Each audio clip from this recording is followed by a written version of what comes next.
We had a wonderful time last week exploring parts of Cuyahoga Valley National Park in Ohio. From seeing the 60-foot Brandywine Falls to hiking the Ledges Trail, this was an awesome national park that you wouldn't expect to be nestled between two large cities. After spending the week at Ohio's gorgeous Penitentiary State Park and having such a great time, we were impressed and ready to book another Ohio State Park. Since our original plan of visiting Hocking Hills was shot down because we couldn't find any available campsites, we decided to stay at Barkcamp State Park in Southeast Ohio, where we would be just a short drive from some interesting places in West Virginia's northern Panhandle.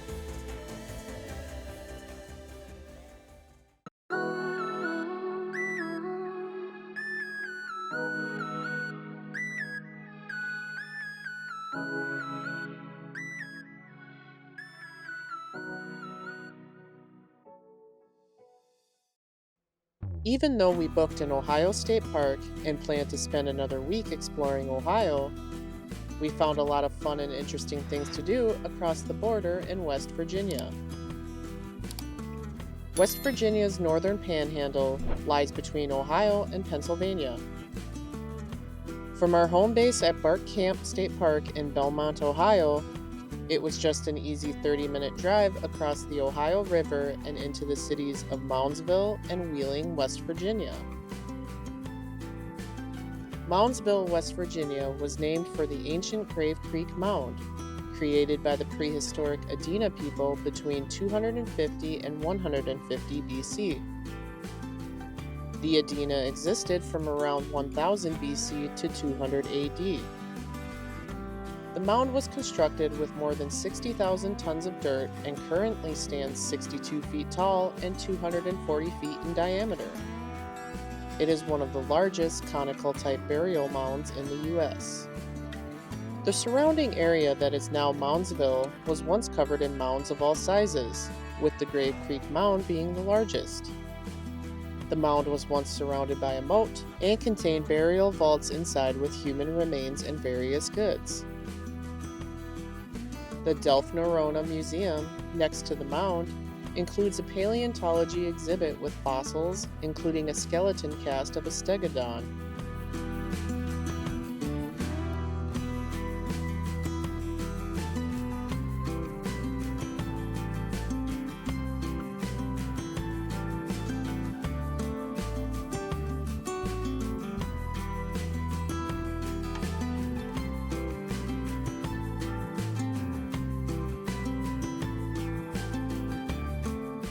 The museum also has exhibits on 12,000 years of human history in West Virginia.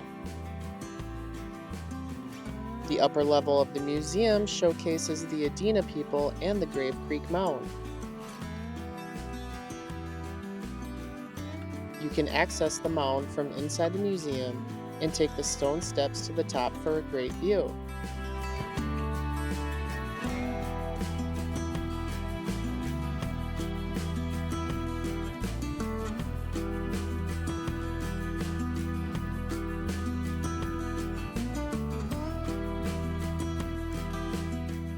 Visiting the Grave Creek Mound is free, and it is on the Lewis and Clark National Historic Trail, which spans from the Ohio River in Pittsburgh, Pennsylvania, to the Columbia River in Oregon and Washington.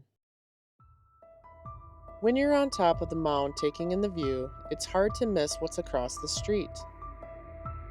The West Virginia Penitentiary operated from 1866 until 1995.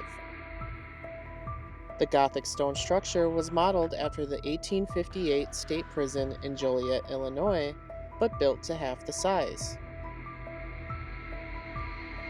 At the turn of the century, things were operating well at the prison. However, it later became known for murders, riots, and prison breaks. 36 homicides took place at the prison, and in 1979, 15 inmates escaped, leading to a four-state manhunt. One of the escapees was Ronald Turney Williams, who remained at large for 18 months, in which time he committed at least one murder. Since closing, the facility has been used for law enforcement training, as well as being maintained as a tourist destination and filming location. Guided tours of the prison are $15 per adult, and there are also twilight tours for a higher fee if you'd like to roam the supposedly haunted institution in the dark.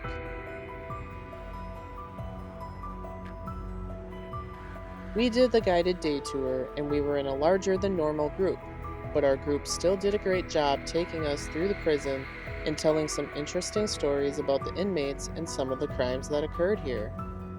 So for the few of you in here who are parents who brought young kids today, I hope you are aware this is a maximum security prison, and some of the stories here we're going to tell are a little on the gory side. I will try my best to keep them within reason.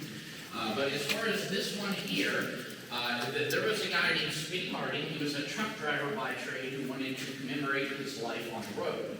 So he did this painting of the semi-truck. Now, as the story goes, he would come back from his long days of driving, exhausted. He would want to put his feet up on the couch and relax. But his wife, Sandy, was always on his case to take her out for a night on the town, take her to dinner, and it does seem like a pretty darn trivial thing to fight about. But I guess this used to lead to some heated exchanges. After one particular incident, Smitty supposedly lost his cool, killed his wife, and packed her into his freezer.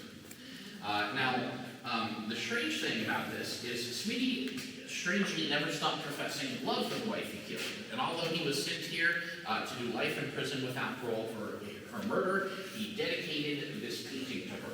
And you can see the little heart, the angel's wings, and the name Sandy underneath.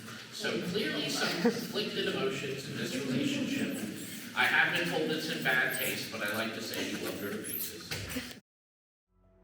94 men were executed at the prison over a 100-year period. 85 men were hanged, which was the main method of execution until 1949. Public viewing of executions was normal until 1931, when inmate Frank Heyer was executed for murdering his wife. When the trapdoor opened and his full body weight hit the noose, he was instantly decapitated in front of the audience. Viewing of executions became invite-only after that. In 1951, electrocution became the means of execution. 9 men were electrocuted at the prison until the state prohibited capital punishment in 1965. The original electric chair, or Old Sparky, is on display at the Penitentiary tour main entrance and gift shop.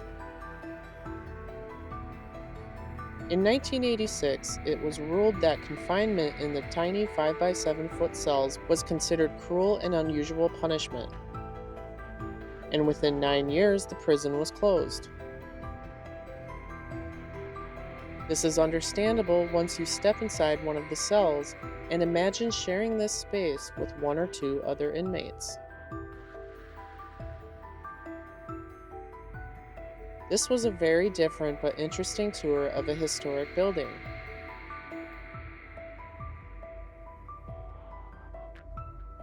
At the end, everyone who wanted a photo behind bars was able to get one.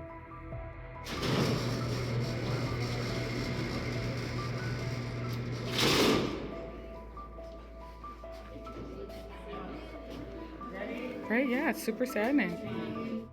And though we did not experience any paranormal activity during the day, I don't think we'd be coming back here at night. Comment below if you would do a nighttime tour of this haunted penitentiary. After visiting the old penitentiary, we headed up the river to Wheeling, West Virginia. Wheeling is an interesting and historic city that lies along the Ohio River in the Appalachian foothills. During the Civil War, the Wheeling Conventions were hosted here, leading to the separation of West Virginia from the Confederate state of Virginia. Wheeling served as the first state capital of West Virginia from 1861 until 1870, and again from 1875 until 1885. Wheeling became the endpoint of the National Road in 1818. It was the first federally funded highway in the country and connected the Potomac River in Cumberland, Maryland to Vandalia, Illinois, traversing 591 miles. The Wheeling Suspension Bridge was completed in 1849, spanning the main channel of the Ohio River and linking the city of Wheeling to Wheeling Island. It was the longest suspension bridge in the world from 1849 to 1851 and linked the eastern and western sections of the National Road. It closed to automobile traffic in 2019 and now serves as a pedestrian bridge. We stopped for lunch at the historic Wheeling Center Market. Built in 1853 as an open market, it sits in the middle of the Center Market Square Historic District, along with 181 historic buildings.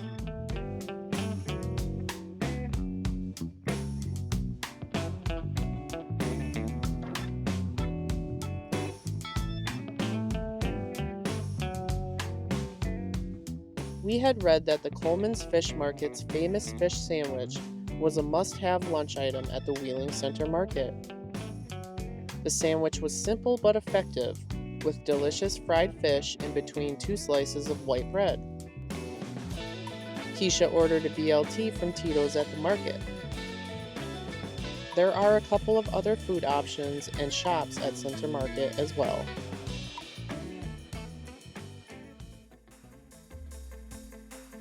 After lunch, we stopped by Independence Hall. This building was the site of the first West Virginia Constitutional Convention and both Wheeling conventions.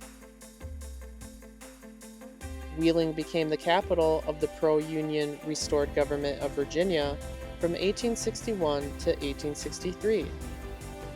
On June 20th, 1863, West Virginia seceded from Confederate Virginia and became a state, with Wheeling as its capital. Wheeling is the only city in the country to serve as the capital of 2 states. Completed in 1859, Independence Hall was originally the U.S. Custom House in Wheeling, which also housed a federal district court and a post office. It later became the capital for the restored government of Virginia during the Civil War, with Francis Pierpont as governor. The 3rd floor courtroom was the site where delegates voted to form a new state known as West Virginia.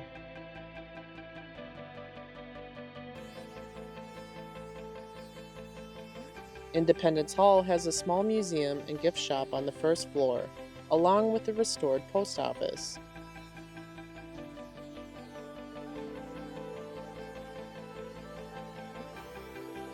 The 2nd floor has a lot of Civil War era furnishings and decorated offices, as well as information on Wheeling and the goods manufactured in the city over time, such as cigars, glass, and nails.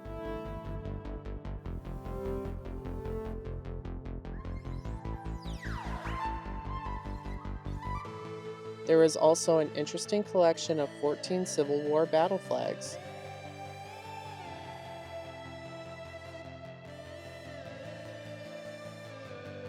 These restored battle flags were pretty neat to see in person.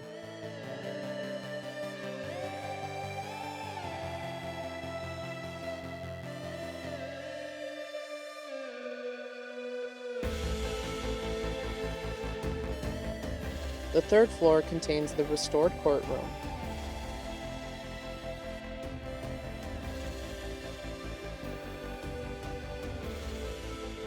Independence Hall is free to visit and is a great spot to stop at if you love history.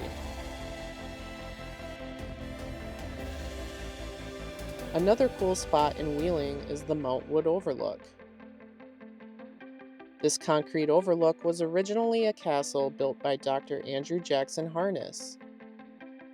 It is believed to have been built as a live-in clinic where he and his family could live while he could tend to his patients.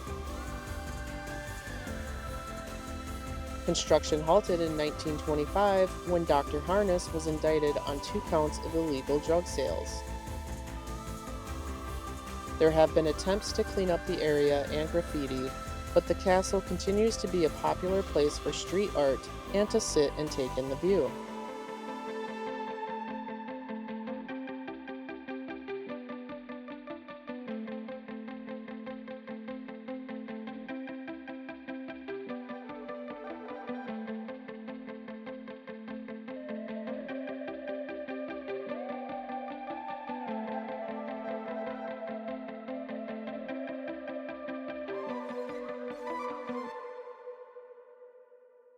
Between Wheeling and Moundsville, there's a ton of history to learn and fun to be had in this interesting part of West Virginia. We enjoyed staying the week at Barkcamp State Park in Southeast Ohio. This is a very nice park with plenty of day use areas as well as a large campground. There is a loop with full hookup sites and a couple other loops with electric-only sites. Equestrian campsites are also available.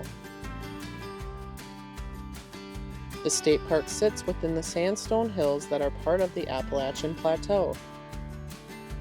In 1963, a dam was completed which resulted in the 117-acre Belmont Lake.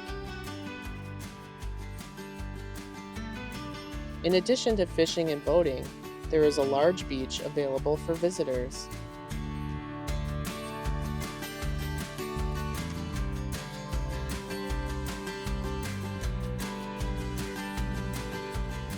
There are several trails here at Barkcamp State Park.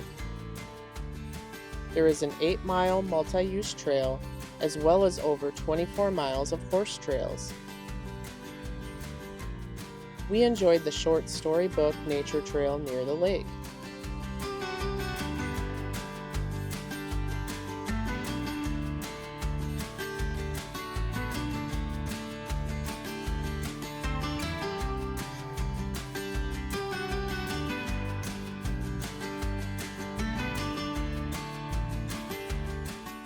There is also an 18-hole mini golf course that can be used for a small fee next to the campground office.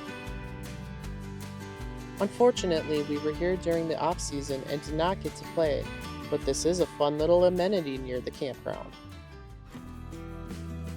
The Pioneer Trail is between campground loops B and C and is a short paved trail through the woods and around some historic buildings.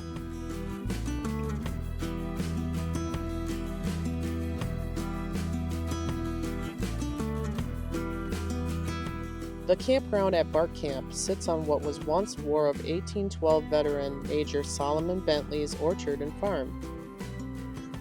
This 19th century antique barn still sits in its original location. The mail pouch tobacco sign was painted by Belmont County native Harley Warwick, who painted an astonishing 20,000 barns in his lifetime. This particular barn in Barkcamp State Park is the last barn Warwick repainted before passing away a month later. The antique barn now serves as a nature center and sits alongside a couple of log cabins on the Pioneer Trail.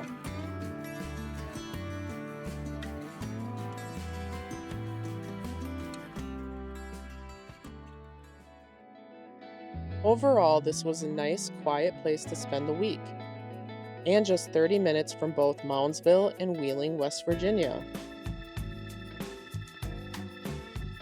Again, we are impressed by Ohio's beautiful state parks. And good news! We finally got the part we needed to get Keisha's e-bike working again.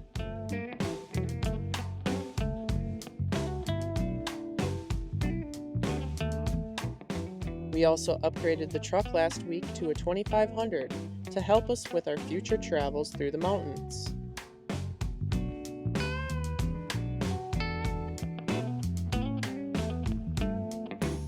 We had a wonderful time staying in this beautiful part of Southeast Ohio and visiting some interesting sites in nearby West Virginia's northern Panhandle. We hope you enjoyed this video, and we hope you will join us next week as we explore more of West Virginia. We will be staying near the city of Beckley, where we will explore a national park, couple of state parks, and even tour an old coal mine. Please hit that subscribe button below so you don't miss our next adventure. Thanks for watching. Hope you enjoyed.